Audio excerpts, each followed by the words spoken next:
एक बार एक आदमी रेड लाइट एरिया में जाता है, एक कोठे पर जाता है और उस कोठे पर उसके सामने 20 से 25 महिलाएं रहती है। अब उन 20 से 25 महिलाओं में किसी एक महिला को उस व्यक्ति को चुनना होता है और चुन के रूम में लेके जाना होता है।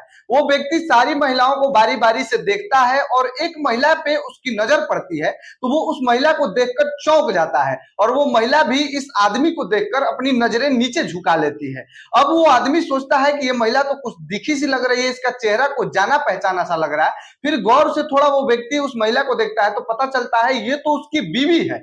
अब वो आदमी सोचने पर मजबूर हो जाता है कि आखिर मेरी पत्नी यहाँ कैसे आ गई, आखिर मेरी पत्नी रेड लाइट एरिया में कोठे पे कैसे आ गई। अब वो आदमी सोच के हैरान हो जाता है और उसके बाद बोलता है कि हाँ, मुझे यही महिला चाहिए। फिर उस महिला को लेकर वो रूम में चला जाता है और फिर रूम का दरवाजा बंद करता है। और जब आखिरकार उसे पता चल ही जाता है कि ये तो मेरी पत्नी है और मेरी पत्नी रेड लाइट एरिया में और यहाँ पे कोठे पे क्या कर रही है, उसके बाद उस इंसान ने ऐसा किया कि आप जानकर हैरान हो जाएंगे और आपके पैरों तले जमीन खिसक जाएगा। आमतौर पर ऐसे कोई पुरुष गलती कर देता है या किसी पुरुष से गलती हो जाती है तो उसकी गलती माफ कर दी जाती है, लेकिन कोई लड़की या कोई महिला छोटी सी छोटी भी गलती कर दे तो उसकी गलती हम समाज वाले माफ तक नहीं करते हैं। और उसके बाद उस व्यक्ति ने यानी कि वो पति ने अपने पत्नी के बारे में सारा कुछ जानने के बाद ऐसा किया कि आप उस व्यक्ति को सैल्यूट करने लगेंगे। ऐसा कुछ उस व्यक्ति ने कर ही दिया कि आपको सैल्यूट करना पड़ ही जाएगा। और ये सच्ची घटना कर्नाटक की राजधानी बेंगलुरु की है। आप लोगों को बता दें कि एक व्यक्ति जो कि बेंगलुरु का रहने वाला था,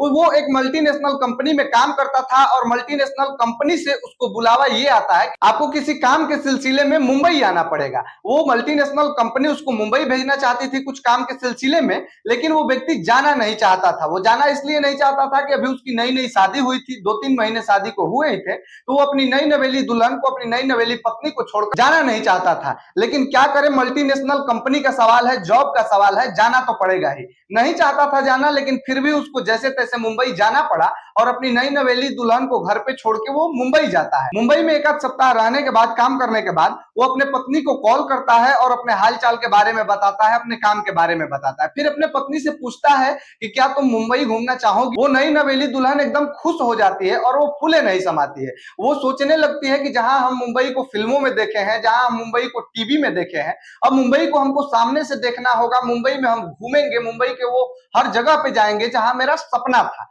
वो लड़की खुश हो जाती है और खुश होकर अपने पति से बोलती है कि हाँ, हम मुंबई एकदम घूमना चाहेंगे। हम तो टीवियों में मुंबई के बारे में सुने हैं, फिल्मों में मुंबई को देखे हैं और सामने से ऐसे हमको घूमने का मौका मिलेगा, हम कभी सोचे नहीं। फिर उस लड़की का पति बोलता है कि ठीक है, हम तुम्हारा टिकट करा देते हैं, तुम मुंबई में आ जाओ, साथ में घुमा फिरा जाएगा, मौज मस्ती किया जाएगा। उसके बाद वो लड़की बहुत खुश हो जाती है, वो पत्नी बहुत ही ज्यादा खुश हो जाती है। फिर वो पति अपने पत्नी के लिए टिकट करा देता है। टिकट करा के कॉल करता है कि तुम्हारा 7 अक्टूबर 2011 को टिकट है और सब कुछ बताता है कि तुम्हारा फला ट्रेन में फलने तारीख को और फला सीट नंबर है, सब कुछ बता देता है, इतने तारीख को तुम्हारा टिकट है।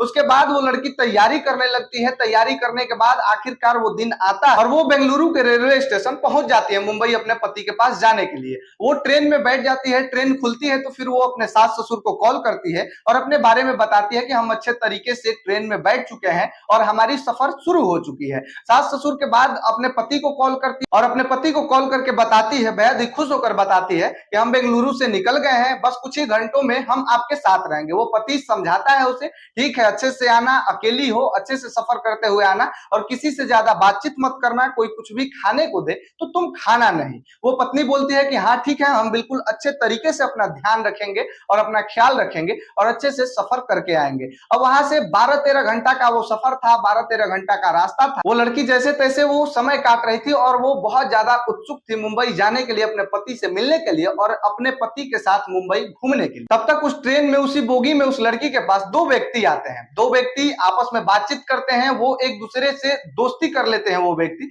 उसके बाद लड़की से भी बात करने का प्रयास करते हैं वो लोग, लेकिन लड़की ज्यादा बात नहीं करती है उन लोगों से। लड़की फिर अपने पति को कॉल करती है, बीच रास्ते में कई बार अपने पति को कॉल की, अपने सास ससुर को कॉल की और वो लड़की खुश थी। जो भी मतलब दृश्य आ रहा था आगे ट्रेन में, वो अपने पति को बता रही थी कि हम यहाँ पहुंच गए हैं, आपसे बस इतना दूर है, इतना किलोमीटर बस आपसे दूर है, यहाँ पहुंच गई, ये पहाड़ी वादियां है, मतलब सब कुछ अपने पति को बता रही थी। और वो लड़की बहुत ही खुश थी। उन दोनों व्यक्ति को लगा कि शायद ये अकेले सफर कर रही है लड़की। उसके बाद उस दोनों व्यक्ति ने उस लड़की से बात करने का प्रयास किया। वो दोनों व्यक्ति कुछ खा रहे थे तो उस लड़की को देने का प्रयास किया, लेकिन वो बोली कि नहीं, हमको नहीं चाहिए, हम नहीं कुछ खाएंगे। उसके बाद वो लोग बोले कि ठीक है, कोई बात नहीं। उसके बाद अब बताइए आप कि वो सफर 12-13 घंटा का है, कोई वैसा आदमी मिलता है और उस सफर में आपको सोना नहीं है, तो आखिर कोई भी बगल में रहेगा तो बात करते करते थोड़ी बहुत दोस्ती तो आपकी हो ही जाएगी। उस लड़की के पास कुछ ऐसा सामान था कि उन दोनों व्यक्ति को खाने के लिए लड़की को देना ही पड़ गया। जब लड़की खाने को दे देती है तो वो दोनों व्यक्ति खा लेते हैं। उसके बाद फिर वो दोनों व्यक्ति कुछ खाने को देते हैं तो फिर उस लड़की को भी मजबूरन खाना पड़ता है। वो लड़की भी खाती है। उसके बाद फिर बीच में कोई रेलवे स्टेशन आता है, वहां पे चाय पीने के लिए वो दोनों व्यक्ति लड़की से बोलते हैं, तो लड़की बोलती है नहीं, मैं चाय नहीं पीती हूँ, हमको नहीं चाय चाहिए। उसके बाद वो दोनों व्यक्ति बाहर जाते हैं, 2 की जगह 3 कप चाय लेके आते हैं, खुद चाय पीते हैं, उस लड़की को भी चाय पिला ही देते हैं। लड़की को बोलते हैं, लड़की मना करती है, लेकिन फिर भी जैसे तैसे मना के उस लड़की को चाय वो लोग पिलाते हैं। लेकिन लड़की चाय पीते ही धीरे धीरे बेहोश हो जाती है। अब मुंबई से मात्र और मात्र 150 किलोमीटर की दूरी पे वो लड़की थी। जहां लड़की वो पहुंची थी वहां से मुंबई सिर्फ और सिर्फ 150 किलोमीटर दूर था। लेकिन लड़की चाय पीने के बाद धीरे धीरे बेहोश हो जाती है कुछ समय बाद, और उस लड़की को लगभग 3-4 घंटे बाद जब होश आता है तो उस लड़की को पता चलता है कि हम तो ट्रेन में है ही नहीं। वो लड़की किसी 4 व्हीलर में थी, 4 चक्के में थी, और वो 4 व्हीलर बहुत ही स्पीड में चल रहा था। और उस लड़की को जैसे तैसे होश आता है, वो लड़की बोलती है कि हम कहाँ हैं, कौन है आप लोग, हमको कहाँ लेके जा रहे हैं। लड़की विरोध करती है, तब तक उसी में से एक आदमी उस लड़की को खींच के मारता है और बोलता है कि चुपचाप ऐसे ही रहो, ज्यादा बोलोगी तो टांग के बाहर फेंक देंगे तुमको। लड़की डर जाती है, सहम जाती है, और डर के जैसे तैसे उस गाड़ी में लड़की पड़ी रहती है। अब इधर उस लड़की का पति परेशान है कि आखिर अब तक उसको आ जाना चाहिए था मेरी पत्नी को, लेकिन वो है कहाँ। लगातार कॉल लगा रहा है अपनी पत्नी को, फोन उसका स्विच ऑफ बस बंद बता रहा है। परेशान वो भी रहता है पति, लड़की भी उस गाड़ी में परेशान रहती है। तब तक वो लोग जो 2 व्यक्ति उसको किडनैप किए थे वो किसी महिला से मिलते हैं, और महिला से मिलने के बाद इस लड़की को बेचने के बारे में बातचीत करते हैं, और आखिरकार बातचीत करते करते 45,000 में इस लड़की को वो दोनों व्यक्ति बेच देते हैं उस महिला के हाथ में। ये लड़की लगातार विरोध करती रहती है, लेकिन इसका कोई नहीं सुनता है, चीखती है, चिल्लाती है, पर कोई नहीं सुनता। फिर वो महिला इस लड़की को लेके चली जाती है। इस लड़की को लेके जाती है, लड़की को जहां लेके जाती है वहां का माहौल कुछ ठीक नहीं रहता है, वहां का माहौल अजीबोगरीब रहता है। लड़की लगातार चिल्लाती रहती है, लगातार लड़की विरोध करती रहती है। इसके बाद उस लड़की को एक कमरे में बंद कर दिया जाता है ताकि ये ज्यादा चिल्ला ना पाए, और ताकि ये चिल्लाए तो कोई इसकी आवाज सुन ना पाए। और वो लड़की को जहां रखा गया था, वो महिला उस लड़की को जहां लेके गई थी, वहां पे कोई नहीं उस लड़की का मदद कर पाता, कोई नहीं उस लड़की को बचा पाता। लड़की लगातार विरोध करती रहती थी, लेकिन अब वो करे तो करे क्या। उसको रेड लाइट एरिया में पहुंचा दिया गया था, किसी कोठे पे पहुंचा दिया गया था। उस लड़की को किसी कोठे पर बेच दिए थे वो दोनों व्यक्ति। लड़की समझ जाती है कि हम रेड लाइट एरिया में आ गए हैं, कोठे पर आ गए हैं, और अब लड़की बहुत ही बेचैन रहती है, बहुत ही परेशान रहती है कि आखिरकार वो अपने पति से बात करे तो करे क्या। और वहां पर बहुत सारी लड़कियां इसकी तरह थी, बहुत सारी लड़कियां जो है कि उस धंधे में संलिप्त थी। अब ये लगातार जो है कि मना कर रही थी। वो कोठे वाली इसको लगातार बोलती थी कि तुमको किसी के साथ संबंध बनाना पड़ेगा, उसके साथ रहना पड़ेगा। ये लड़की लगातार वहां पे विरोध करती रहती है, लेकिन आखिरकार वो लड़की करे तो करे क्या। वहां पे उसका कुछ नहीं चल रहा था, उसको मारा जाता था, पीटा जाता था, कमरे में बंद कर दिया जाता था ताकि वो लड़की टूट जाए और उन लोगों की बात मान ले और कोठा पर काम करने लगे। कोठा वाली औरत जो है कि तमाम और लड़कियां थी, उन लोगों से बोलती है कि इस लड़की को कैसे भी करके मनाओ, इस लड़की से बात। वो सारी लड़कियां इस लड़की से बात करती है और बोलती है, मनाती है इस लड़की को कि तुम मान जाओ, अब तुम्हारे साथ कुछ नहीं हो सकता है, अब कोई तुमको यहाँ से नहीं लेके जा सकता है, कोई नहीं बचा सकता है, तुमको मान के ये सब करना ही पड़ेगा। लेकिन लड़की हार नहीं मानती है, लगातार प्रयास करती रहती है। लेकिन जब 16वां दिन आता है तो लड़की को मानना पड़ता है, झुकना पड़ता है और अपने स्वाभिमान के साथ समझौता करना पड़ता है। उसके बाद जैसे तैसे लड़की रोते हुए, लड़की को मारा पीटा गया, लड़की रोते हुए जैसे तैसे छोटे छोटे कपड़े पहनती है, और छोटा छोटा कपड़ा पहनने के बाद जब वहां पे ग्राहक आता है तो ग्राहक आने के बाद एक ग्राहक को ये लड़की पसंद आती है, और उसके बाद वो ग्राहक इस लड़की को एक रूम में लेके जाता है। और रूम में ले जाने के बाद जब सिटकिनी बिकनी बंद करता है तो ये लड़की रोने लगती है, अपने बारे में बताने लगती है कि मेरी एक लड़के से शादी हुई है, वो मुंबई में रहता है, मल्टीनेशनल कंपनी में काम करता है और वो मेरे को बुलाया था यहाँ पे घूमने के लिए और हम दोनों पति पत्नी का प्लानिंग था कि हम लोग अच्छे से मुंबई घूमेंगे, अच्छे से यहाँ पे रहेंगे और मस्ती करेंगे।